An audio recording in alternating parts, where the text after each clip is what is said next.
Complex numbers. Let's first start by defining the number that we call I. I is the number equal to the square root of -1. Now, when we say I equals the square root of -1, that's the same thing as saying I to the second power is equal to -1.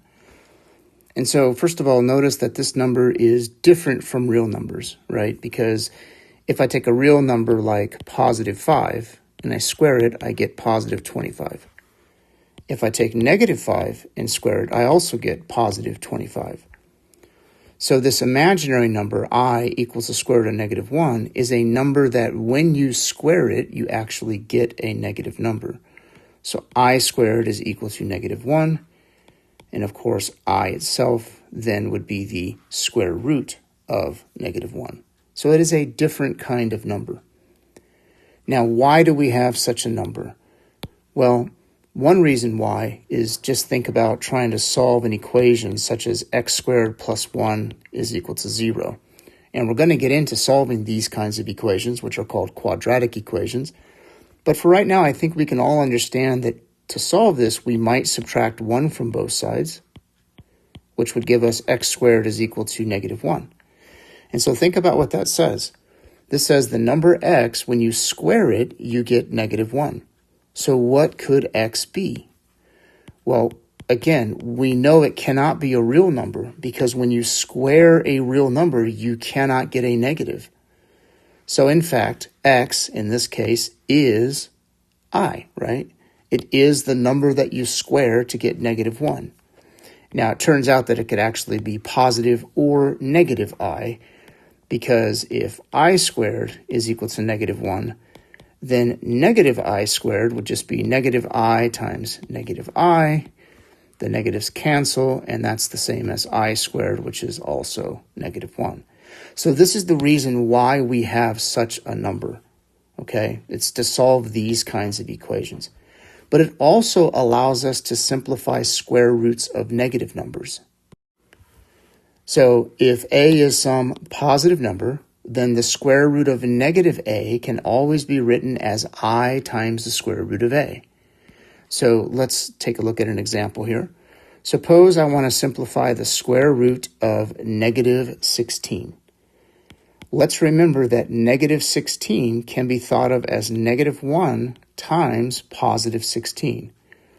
And if we allow for just a minute for us to use a property of square roots that we know, which is the square root of the product of two numbers equals the square root of each number multiplied together, then you can see here that the square root of -1 there, that would just be I, and in this case, the square root of 16 would be 4, and so we have I times 4, which can be simplified to 4I. So a shortcut when working with things like this, suppose I have the square root of -25, is the negative can come out of the radical, and when it does that, it becomes an I, and then you would simplify the rest like normal. So in this case, we would end up getting 5 times I. But even in the case where you have a number that is not a perfect square, such as the square root of -17, we can still pull the negative out, which becomes an I, and then our final answer here would simply be I radical 17. So this allows us now to simplify square roots of negative numbers, which previously we just pretty much said we can't do that. Well, now we can. So a few examples here, just outlining what I just talked about. So again, square root of -25. If we pull the negative out of the radical, that becomes an I. And then, of course, radical 25 is 5, and we end up with 5I. Same kind of thing is true here with the square root of -49. Take a look at that. It's the exact same steps. Now, in a case like the square root of -12, we can pull the negative out, which becomes an I. And then when we simplify the square root of 12, remember, square root of 12 can be thought of as the square root of 4 times the square root of 3, and the square root of 4 is 2. So it could be simplified into 2 radical 3. So then when you have I times 2 radical 3, what we usually do is we take that I and we put it right in between the radical and the non-radical. Okay, so it's 2i radical 3. Now I should say that 2i radical 3 is the same as 2 radical 3 times I. But this is a little bit better, and the reason why is because sometimes when we make radicals, we'll draw the square root symbol a little bit too far, and then it kind of looks like the I is underneath the radical, which it is not supposed to be. So for that reason, it's a little bit better to just put it in front of the radical. And of course, the case in point here is if I have the square root of negative 17, I could pull that negative out and we end up getting I radical 17, which, yes, would also be equal to the square root of 17 times I, but again, we just don't normally do that. We prefer to write it this way. Now, a few more examples here. Suppose you have powers of I. So let's suppose we have something like I to the 30th power. How can we simplify that? Well, you can see here that they're taking the 30 and they're breaking it down to 2 times 15. So I to the 30 can be thought of as I to the second power to the 15th power. But then I to the second power is negative 1, right? That's definition of I pretty much. And so what we end up with here is negative 1 to the 15th power. And anytime you have negative 1, if it's raised to an odd number, that's always negative 1. And if it's raised to an even number, that's always going to be positive 1. Okay, so now how about the next example? We have I to the 11th power. Now, 11 is not a multiple of 2, right? So we know that 11, we can do 2 times 5, which will give us 10, but then we have 1 left over. So I to the 11 is the same as I to the 2 to the 5, right? 2 times 5 is 10, but then there's 1 more, so we have to multiply by I to the 1. All right, so that's what this is right here. So 2 times 5 is 10, plus 1 is 11. And then, of course, we have I squared, which we know is negative 1. Negative 1 to the 5th power is negative 1, and then just multiplied by the I that is left over. Okay? And finally, I to the 40th power. Well, 40 is 2 times 20. We know I squared is negative 1. And negative 1 to the 20th power is positive 1 because 20 is an even number. So we can simplify large powers of I pretty easily. A complex number is a number that has 2 parts. So a complex number is a number that looks like A plus B times I, where A and B are real numbers, and I, of course, is the square root of negative 1. And this A plus BI is called the standard form of a complex number. The number A here is called the real part of the complex number, and the number B is called the imaginary part of the complex number. So just to give you a few examples, a number like 2 plus 3i is a complex number. The real part is 2. The imaginary part is 3, right? Not 3i, just 3. It's just the number in front of I.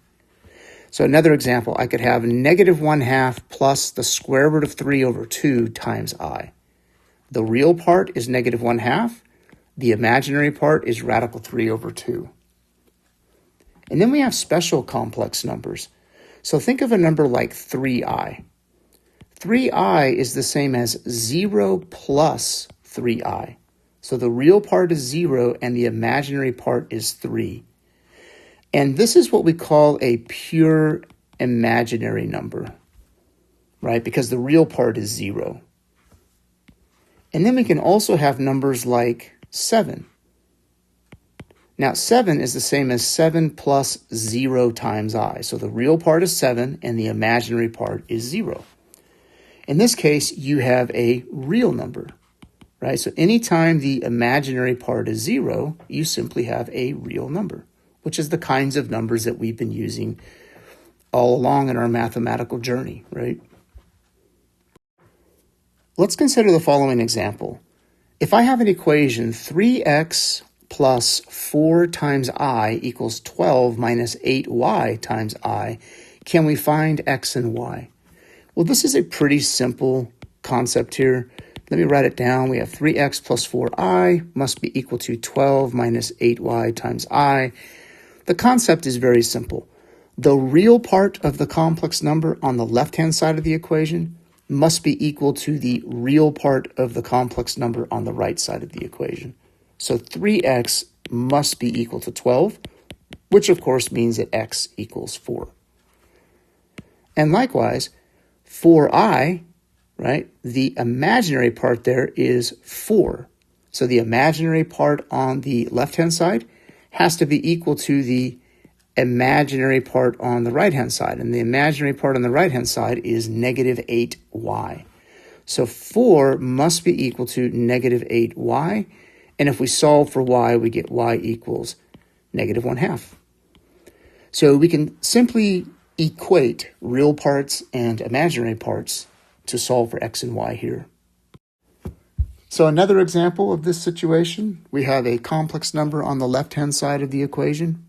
The real part of the complex number on the left-hand side is 4x minus 3.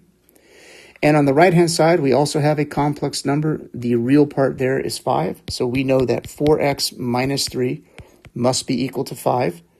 If we add 3 to both sides, we get 4x equals 8. And then dividing by 4, we get x equals 2. And likewise, the imaginary part of the complex number on the left-hand side is 7. And the imaginary part on the right-hand side is 2y minus 1. Adding 1 to both sides and solving for y, we get y equals 4. Complex numbers can be added or subtracted very easily. So here we have an example. 3 plus 4i is being added to the complex number 7 minus 6i. To do this, all you have to do is add the real parts together. So 3 plus 7 is 10. And then add the imaginary parts together. 4i take away 6i is negative 2i. Now, here they show the work for that, but again, I think you could probably skip this work and do that in your head. Now, when you're subtracting, it's a little bit more important that you're more careful because this negative has to be distributed to both of these. So you can see they have 7 minus 5, that's the real part. And then 3i take away 6i is like 3 minus 6 times I. What I like to do here is just rewrite the problem, but then just distribute the negative. So it'll look like this. And then it's just a matter of combining like terms. So we have 2, and then these two combine to give us minus 3i. And that's what you have here. And the same thing happens here, okay? So they're just distributing the negative. So that becomes, 5 minus 2i, take away 9, and then plus 4i, right? And then combining 5 take away 9 is negative 4, and negative 2i plus 4i is positive 2i. Now we can also multiply complex numbers. To multiply two complex numbers like you see here, the basic idea is to FOIL, just like you multiply polynomials. So we're going to multiply 3 times 2, which gives us 6. 3 times positive 5i is positive 15i. And then negative 4i times 2 is negative 8i. And finally, negative 4i times positive 5i is negative 20i squared. So multiplying is pretty simple. Now we have to simplify. So 15i take away 8i is positive 7i. And then here, remember, I squared equals negative 1. So we can write down minus 20 times negative 1. And then negative 20 times negative 1 is going to be positive 20. And then finally, we can combine 6 plus 20 is 26 plus 7i. So when you multiply two complex numbers, notice that you get a complex number. Now this next example is a little bit different. Here we are multiplying a pure imaginary number by a complex number. To do this, it's actually a little bit simpler than what we just did. We're just going to distribute. So 2i times 4 is 8i, and 2i times negative 6i is negative 12i squared. So 8i is simplified, but negative 12i squared can be written as negative 12 times negative 1. Remember, because I squared equals negative 1. And then that can be simplified to 8i plus 12. Now this answer is correct, but it's not in standard form. The standard form of a complex number is you put the real part first and the imaginary part second. In our next example, we have 3 plus 5i quantity squared. What you want to be real careful with here is to make sure that you don't do this. Okay, because this is not true. This is not what it's equal to. So it's very common for students to want to just square each one of these. But actually what we have to do anytime we square something is it just means to take that thing and multiply it by itself. And then we just go through and do the FOIL procedure. So 3 times 3 is 9. 3 times 5i is positive 15i. 5i times 3 is another 15i. And then finally, 5i multiplied by 5i is positive 25i squared. Simplifying, we have 9 plus 30i. And then don't forget, I squared is negative 1. So this is 25 times negative 1. And 25 times negative 1 is negative 25. And then we combine like terms. 9 take away 25 is negative 16. So we have negative 16 plus 30i. Now our next example is a very special case of multiplication. What you notice here is you have 2 minus 3i, and that's multiplied by 2 plus 3i. So the only difference between these two complex numbers is they have opposite signs. So the first thing to point out here is 2 minus 3i and 2 plus 3i are called conjugates. Technically, we call them complex conjugates, but just remember they're called conjugates of each other. And anytime you multiply two conjugates together, the answer is special. So let's see what happens when we multiply 2 minus 3i times 2 plus 3i. So going through the steps here, 2 times 2 is 4. Then we have 2 times 3i, which is positive 6i. Next, negative 3i times 2, which is negative 6i. And finally, negative 3i times positive 3i is negative 9i squared. What you should notice is that the 6i and negative 6i in the middle cancel out. But there's more. We have 4 minus 9 times I squared, but I squared is negative 1. So this becomes 4 plus 9, and 4 plus 9 is 13. So notice that your answer is not only a real number, but it's a positive real number. So the i's cancel out, and you end up getting a positive real number in the end. And there is a shortcut to multiplying conjugates. Let me show you that shortcut, that rule. So anytime we're multiplying two complex conjugates like a plus bi and a minus bi, let's go through the multiplication and see if we can find a shortcut formula for this. So a times a is going to be a squared. A times negative bi is going to be negative abi.